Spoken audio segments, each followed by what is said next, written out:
Hello friends, তোমরা সবাই কেমন আছো? চলে আসলাম আরও একটা মিনি ব্লগ নিয়ে। আজকে হচ্ছে আমাদের বাড়িতে পুজো বলতে মা মনসা পুজো। তোমরা তো আগের ভিডিওতে দেখেছিলে যে আমি আর দিদা পুজোর জন্য বাজার করেছিলাম, তাই আজকে সকাল সকাল ঘুম থেকে উঠে সব কিছু রেডি করে নিয়েছি। দিদাও খুব হেল্প করেছে আজকে আমাকে। আর এই যে আমাদের বাড়ির মা মনসা ঠাকুর, দেখে বলো কেমন হয়েছে। তারপর আমি সব কিছু ঠিকঠাকভাবে রেখে দিলাম ঠাকুরমশাই আসার আগে পর্যন্ত। ঠাকুরমশাই আসলেই পুজো শুরু হয়ে যাবে। আর ওদিকে দিদা আর বৌদি মিলে খিচুড়ি আর আলুর দম করছে। বৌদি আলু কেটে দিচ্ছে আর দিদা খিচুড়ির জন্য বসিয়েছে। আর এদিকে পায়েস হয়ে গেছে। এই দেখো তোমরা দুজনে মিলে গল্পও করছে, আবার এদিকে কাজও করছে। তারপর আমি এদিকে দেখে টেকে চলে গেছিলাম বাইরে, মানে ঠাকুরমশাই আসার অপেক্ষা করছিলাম। তারপরে কিছুক্ষণ পর ঠাকুরমশাই চলে আসলো। ঠাকুরমশাই এসে ঘরটা বসিয়ে দিল। ঘরটা বসানোর আগে ধান ধূপ সিঁদুরের ফোঁটা দিয়ে তারপর বসিয়ে দিল ঘরটা।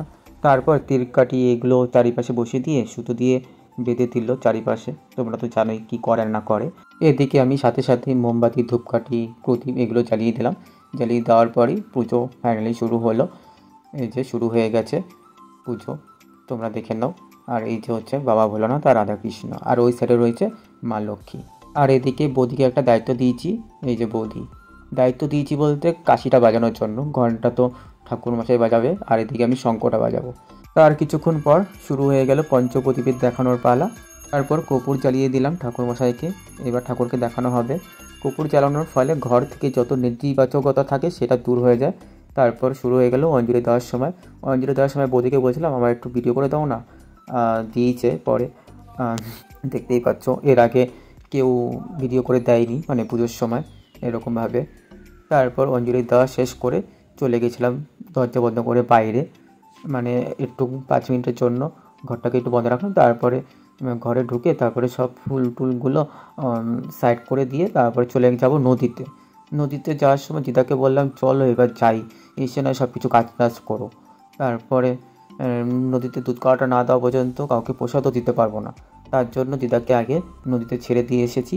এখন আমি এই দুটো নিয়ে চলে যাব নদীতে। তাই বৌদিকে বলছিলাম একবার ভিডিও করে দাও। তারপরে ফোনটা নিয়ে চলে গেছিলাম নদীতে। তারপরে নদীতে আসার পর দিদার হাতে ধরিয়ে দিলাম, মানে দুধ কলার বাটিটা। আর এই দেখো দিদাকে বলছিলাম একটু আস্তে আস্তে নামো, যেহেতু ঘাটের সিঁড়িগুলো স্লিপ কাটে। তারপর দিদাকে বললাম এখানেই ঢেলে দাও, তারপরে চলো। তারপরে আমি তাড়াতাড়ি বাড়ি গিয়ে আবার আসলাম গাড়ি নিয়ে। তারপর দিদাকে নিয়ে আসলাম। তারপরে বাড়ি আসার পর বৌদিকে বললাম চাল প্রসাদটা মেখে দাও। এবার বৌদি কথা মতো চাল প্রসাদ মেখে দিল। তারপরে সবাই এক এক করে প্রসাদ নিতে চলে এসেছে। আর এদিকে বৌদিকে বলছিলাম একটু হেল্প করো। তারপর বৌদি হেল্প করলো, সবাইকে প্রসাদ দিয়ে দিল। চলো আজকের জন্য এটুকু। সবাই খুব ভালো থেকো, আবার দেখা হবে নেক্সট ব্লগে। টাটা, সবাই খুব ভালো থেকো।